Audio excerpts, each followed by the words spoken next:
Science का chapter number 5 जिसमें कि हमें फ्रिक्शन के बारे में डिटेल में पढ़ना है। आज हम लोग इसी चैप्टर को स्टार्ट करने वाले हैं। ये फर्स्ट पार्ट है और इसके जितने भी पार्ट्स आएंगे सभी का लिंक आपको इसी वीडियो के पिन कमेंट में मिल जाएगा।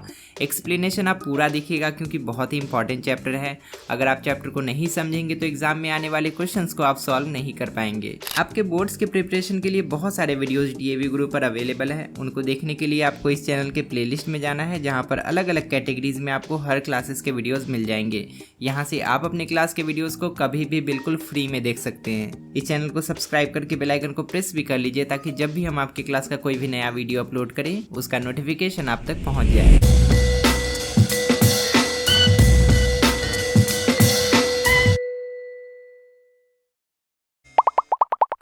चैप्टर बहुत लंबा है इसीलिए ब्रेन मैपिंग करना बहुत ज़रूरी हो जाता है। ब्रेन मैपिंग से हमें पता चलता है कि चैप्टर में कौन कौन से टॉपिक्स हमें कवर करने हैं।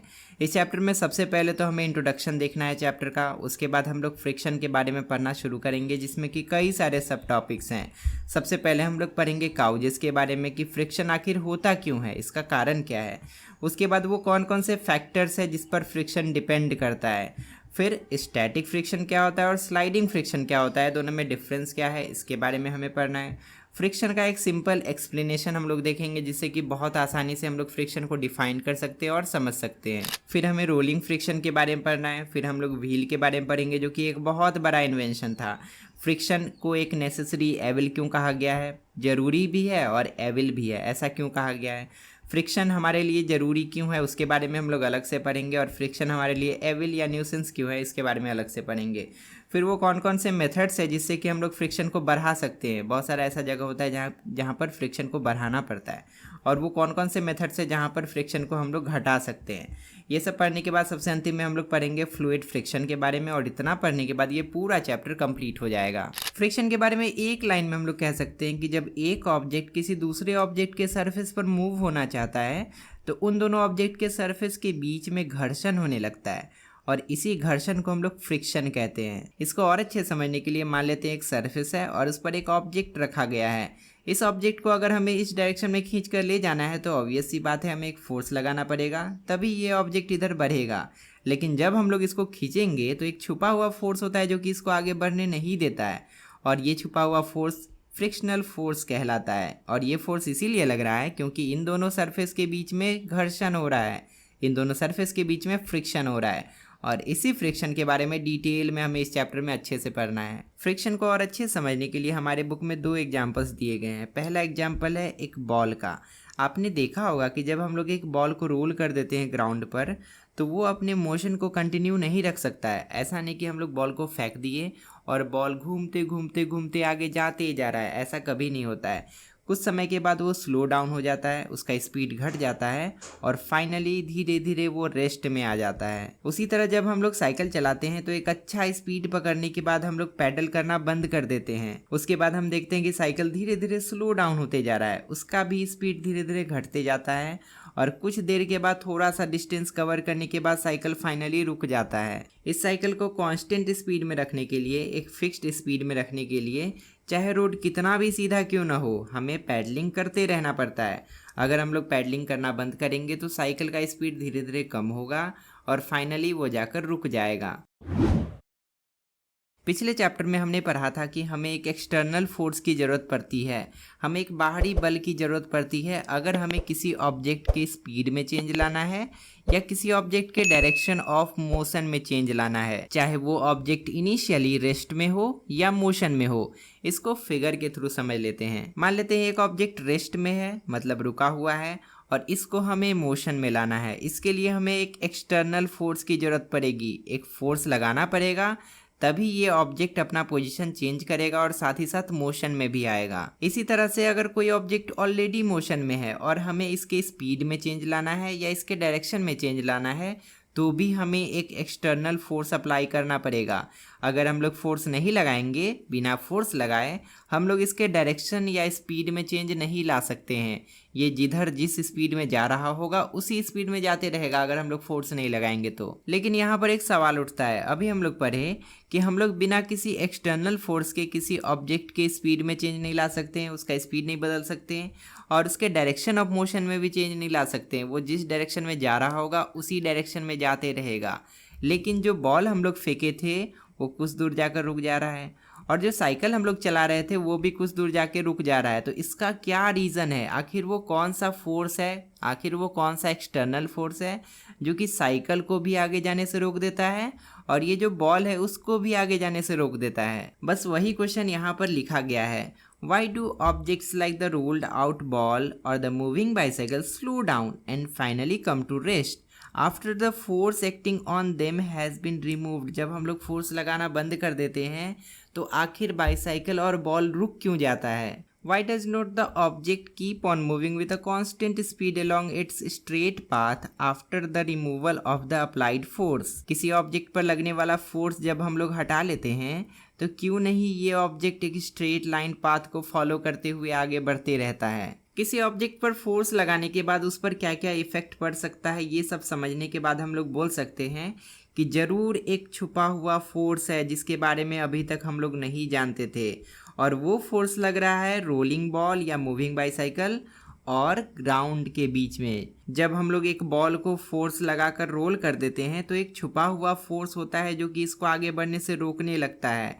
उसी तरह से जब हम लोग फोर्स लगाकर साइकिल को आगे पैडल करते हैं तो एक छुपा हुआ फोर्स होता है जो कि साइकिल को आगे बढ़ने से रोक देता है, और उसी फोर्स को हम लोग कहते हैं force of friction. This force opposes any relative motion between two objects that are in contact with each other. अगर कोई दो ऑब्जेक्ट एक दूसरे के साथ कॉन्टेक्ट में है और वो एक दूसरे के अपोजिट डायरेक्शन में मोशन करना चाहते हैं तो ये एक ऐसा फोर्स है जो कि दोनों के मोशन को रोकता है, दोनों के मोशन को रेस्ट्रिक्ट करता है। इतना सब कुछ पढ़ने के बाद हम लोग बोल सकते हैं it is due to friction. ये सब कुछ जो हो रहा था ये फ्रिक्शन के कारण हो रहा था, जो कि किसके किसके बीच लग रहा होता है? ये फ्रिक्शन लग रहा होता है ग्राउंड और बॉल के सरफेस के बीच, या अगर हम लोग बाईसाइकिल का एग्जाम्पल लें तो ग्राउंड और बाईसाइकिल के व्हील के बीच में फ्रिक्शन लग रहा होता है।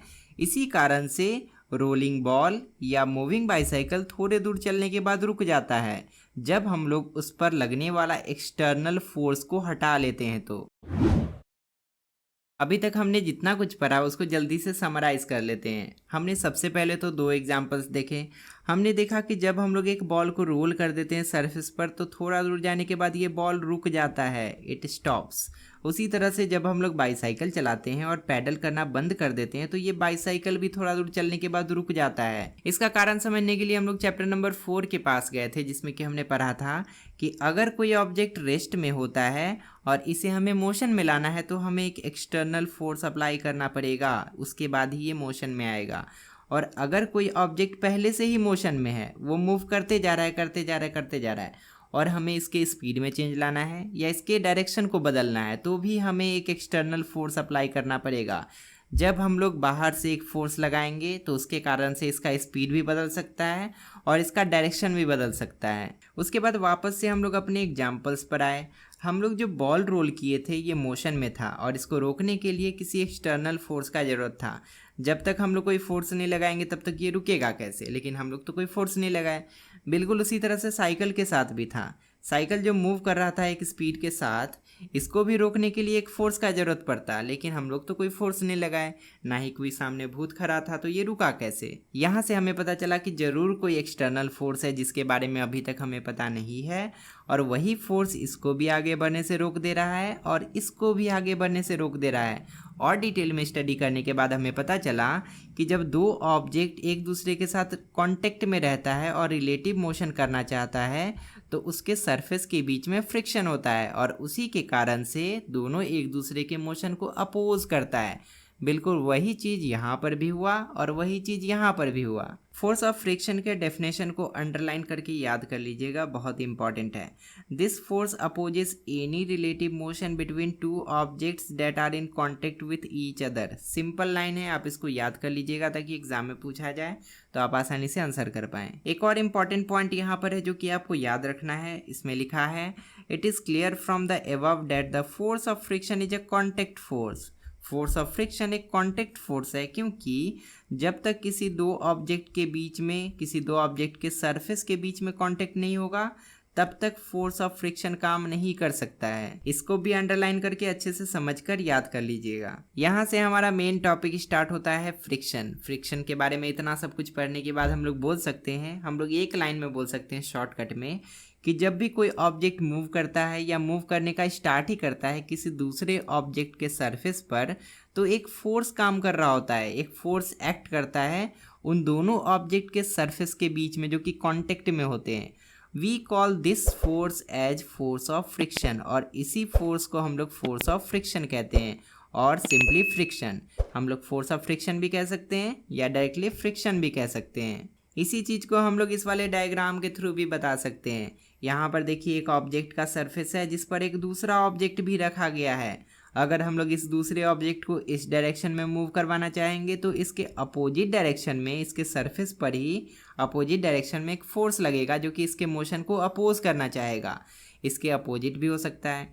अगर हम लोग इस ऑब्जेक्ट को इधर मूव करवाना चाहेंगे तो इस डायरेक्शन में एक फोर्स लगेगा इसके सरफेस पर जो कि इस ऑब्जेक्ट के मोशन को अपोज करेगा, उसको आगे बढ़ने से रोकेगा। हम लोग समझ सकते हैं कि ये जो फोर्स लग रहा है ये कांटेक्ट फोर्स है, मतलब जब तक दोनों ऑब्जेक्ट के बीच में कांटेक्ट नहीं होगा तब तक ये फोर्स नहीं लग सकता है। और ये जो फोर्स है हमेशा अपोज करता है या अपोज करने की कोशिश करता है किसी भी तरह के रिलेटिव मोशन को जो कि दोनों ऑब्जेक्ट के सरफेस के बीच में हो सकता है। The force of friction is always directed along the surface in contact, that is it acts along the tangential direction. बहुत ही इंपॉर्टेंट पॉइंट है, इसको अच्छे समझिए। जब भी किसी ऑब्जेक्ट पर हम लोग एक्सटर्नल फोर्स लगाते हैं तो उस फोर्स को हम लोग ऑब्जेक्ट के सेंटर के अलोंग मानते हैं। हम लोग ऐसा मानते हैं कि वो एक्सटर्नल फोर्स इसके सेंटर पर लग रहा है, लेकिन जब हम लोग फ्रिक्शनल फोर्स की बात करते हैं तो फ्रिक्शनल फोर्स कभी भी सेंटर के अलोंग नहीं लगता है। जहाँ पर दोनों ऑब्जेक्ट का कांटेक्ट होता है ना, वहीं पर लगता है। जैसे कि ये ऑब्जेक्ट दोनों यहाँ पर कांटेक्टेड है तो यहाँ पर ही फ्रिक्शनल फोर्स लगेगा। इसीलिए यहाँ पर लिखा है कि जो फ्रिक्शनल फोर्स होता है ऑलवेज टेंजेंशियल डायरेक्शन में लगता है। अब हमें एक छोटा सा एक्टिविटी करना है जिससे कि हमें फोर्स ऑफ फ्रिक्शन के बारे में और बेहतर तरीके से समझ में आएगा। फोर्स ऑफ फ्रिक्शन जो होता है वो ऑब्जेक्ट के सरफेस के नेचर पर डिपेंड करता है। ऑब्जेक्ट का सरफेस जैसा होगा उसी हिसाब से फ्रिक्शन होगा और उसी हिसाब से फ्रिक्शनल फोर्स लगेगा। एग्जाम्पल के लिए अगर हम लोग जमीन पर एक स्मूथ सरफेस वाले ऑब्जेक्ट को घसीटेंगे तो ये ऑब्जेक्ट आसानी से आगे बढ़ेगा क्योंकि इस पर लगने वाला फ्रिक्शनल फोर्स बहुत कम होगा। लेकिन वहीं अगर हम लोग जमीन पर किसी ऐसे ऑब्जेक्ट को घसीटेंगे जिसका सरफेस बहुत रफ है तो ये ऑब्जेक्ट आसानी से आगे नहीं बढ़ेगा क्योंकि इसमें लगने वाला फ्रिक्शनल फोर्स बहुत ज़्यादा होगा। इसी चीज़ को एक्सपेरिमेंटली प्रूव करने के लिए हमें 4 मैच बॉक्सेस चाहिए, या आप खिलौना वाला कार भी ले सकते हैं। इसके साथ हमें sand paper, plastic sheet, aluminium foil और हैंडमेड पेपर, मतलब जो नॉर्मल कागज़ होता है वो भी आप ले सकते हैं। उसके साथ हमें वुडन ट्रे चाहिए, एक प्लास्टिक ट्रे चाहिए और एक मेटल का ट्रे चाहिए, और इन सब के साथ हमें एक शीट ऑफ वैक्स्ड पेपर चाहिए। इतना सब कुछ लेने के बाद हम लोग अपना कारनामा स्टार्ट करेंगे। अब हमें पहले मैच बॉक्स को सैंड पेपर से लपेट देना है, दूसरे को प्लास्टिक शीट से, तीसरे को एल्यूमिनियम फॉइल से और चौथे को हैंडमेड पेपर से। ऐसा हम लोग बस इसीलिए कर रहे हैं ताकि हर मैच बॉक्स का सरफेस अलग अलग तरह का हो जाए। किसी का सरफेस बहुत ज़्यादा स्मूथ हो जाएगा, किसी का सरफेस बहुत ज़्यादा रफ हो जाएगा और किसी का सरफेस बीच में होगा, ना ज़्यादा स्मूथ ना ज़्यादा रफ। अब हमें हर मैच बॉक्स को लकड़ी वाले ट्रे में एक साइड में रखना है और उसके बाद उसी साइड को एक तरफ से उठाना है। जब आप ऐसा करेंगे तो सभी मैच बॉक्स धीरे धीरे दूसरे साइड की तरफ गिरना शुरू करेंगे। हमें बिल्कुल वैसा ही करना है जैसा कि इस वाले फोटो में दिखाया गया है। जब आप वुडन ट्रे में सबको रखकर ऐसा करेंगे तो जिसका सरफेस सबसे ज़्यादा स्मूथ होगा ना वो सबसे आगे भागेगा और सबसे जल्दी इस साइड में पहुंच जाएगा, और जिसका सरफेस रफ होगा ना वो पीछे ही छूट जाएगा। सेम एक्सपेरिमेंट में आपको लकड़ी वाले ट्रे के जगह पर प्लास्टिक ट्रे भी रखना है और मेटेलिक ट्रे भी रखना है जैसा कि यहाँ पर बताया गया है। जब आप ऐसा करेंगे तो आपको अलग अलग तरह का रिजल्ट मिलेगा। वुडन ट्रे में जो सैंड पेपर वाला मैच बॉक्स था सबसे पीछे रहेगा, वहीं पर अगर मेटेलिक ट्रे में आप देखेंगे तो जो एल्यूमिनियम फॉइल वाला मैच बॉक्स था वो सबसे आगे पहुंच जाएगा।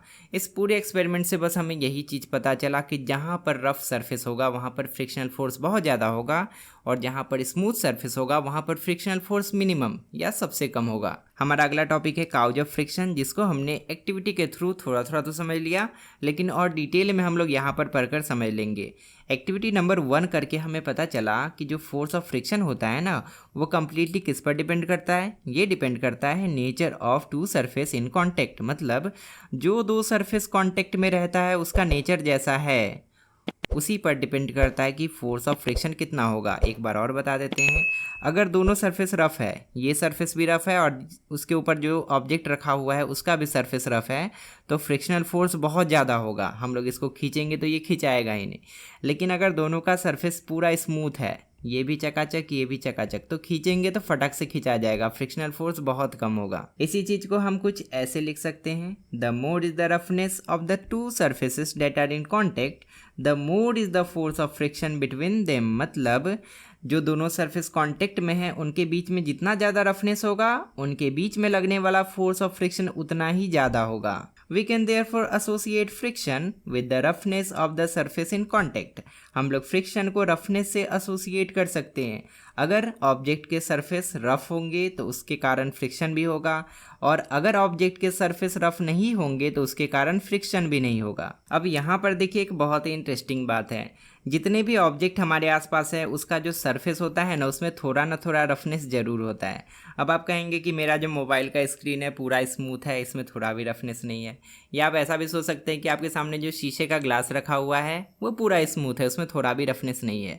लेकिन अगर उसमें रफनेस नहीं होता ना तो आप उसको होल्ड करके ही नहीं रख पाते। अगर आप उसको हाथ में पकड़ते तो वो फिसल कर नीचे गिर जाता। इसका मतलब ये हुआ कि एक्चुअल में प्योर स्मूथ ऑब्जेक्ट हमारे आसपास नहीं होता है, सब में थोड़ा ना थोड़ा रफनेस ज़रूर होता है। जो सरफेस हमें बहुत ज़्यादा स्मूथ दिखता है अपने अनएडेड आई से, उसमें भी एक्चुअल में बहुत सारे इरेगुलरिटीज़ होते हैं, उसमें भी बहुत सारा बम्प्स होता है और डिप्रेशन होता है।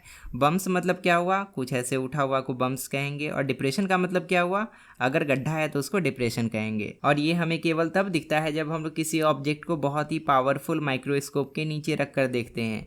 अगर हम लोग खुले आंखों से बिना किसी इंस्ट्रूमेंट के देखेंगे तो हमें सॉफ्ट दिखेगा, लेकिन माइक्रोस्कोप के नीचे डालकर देखेंगे तो आपका मोबाइल का स्क्रीन जो है ना, ऐसा नहीं दिखेगा।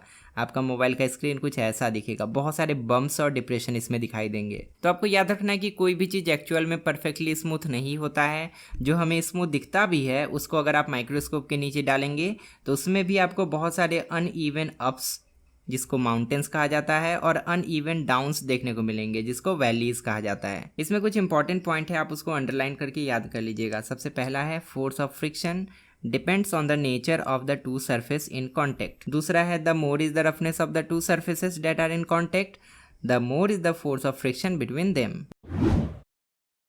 We can now have a simple understanding or explanation of the cause of friction। Friction क्यों होता है इसको हम लोग समझ भी चुके हैं और इसको हम लोग एक्सप्लेन भी कर सकते हैं। एक्सप्लेन करने के लिए हम लोग बोल सकते हैं कि जब दो सरफेस को एक दूसरे के साथ कांटेक्ट में रखा जाता है तो पहले सरफेस का जितना भी इरेगुलरिटीज होता है, जितना भी अप्स और डाउन्स होता है, वो इंटरलॉक हो जाता है दूसरे सरफेस के इरेगुलरिटीज के साथ। इसको हम लोग इस वाले फिगर के थ्रू भी समझ सकते हैं। यहाँ पर दो ऑब्जेक्ट है, जो नीचे वाला ऑब्जेक्ट है इसमें भी बहुत सारे अप्स एंड डाउन्स है, और जो ऊपर वाला ऑब्जेक्ट है इसमें भी बहुत सारे अप्स एंड डाउन्स है। अगर हम लोग ऊपर वाले ऑब्जेक्ट को इधर खींचने की कोशिश करेंगे तो ये दोनों एक दूसरे के साथ लॉक हो जाएगा। ऊपर वाले का जो अप है ना, नीचे वाले के डाउन में जाकर फंस जाएगा, और उसके बाद हम लोग फोर्स लगाएंगे ना तो आसानी से ये आगे नहीं बढ़ पाएगा। ये दोनों ऑब्जेक्ट बिल्कुल उसी तरह से इंटरलॉक हो जाता है जैसे कि दो आरी का दांत। आप लकड़ी काटने वाला आरी देखे होंगे, उसका दांत कैसा होता है, ऐसे ऐसे जिग करके होता है। और अगर हम लोग इसमें दूसरा आरी को फंसा देंगे तो उसका भी दांत ऐसे होता है ना, दोनों एक दूसरे में फंस जाएगा, और उसके बाद हम लोग इसको इधर खींचेंगे और इसको इधर खींचेंगे तो नहीं बढ़ेगा।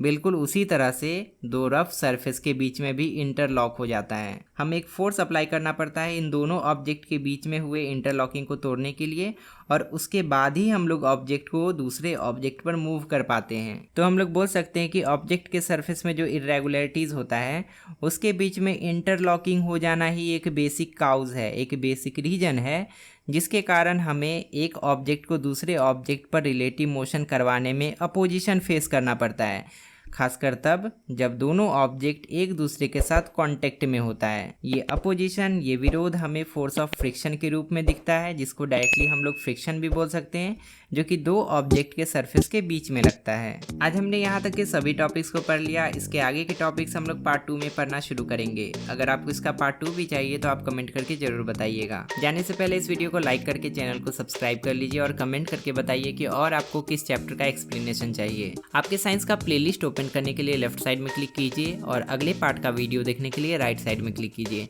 फिलहाल इस वीडियो में इतना ही, मिलते हैं अगली क्लास में बहुत सारे नए टॉपिक्स के साथ। तब तक के लिए अपना ध्यान रखिए और अच्छे से पढ़ाई करते रहिए।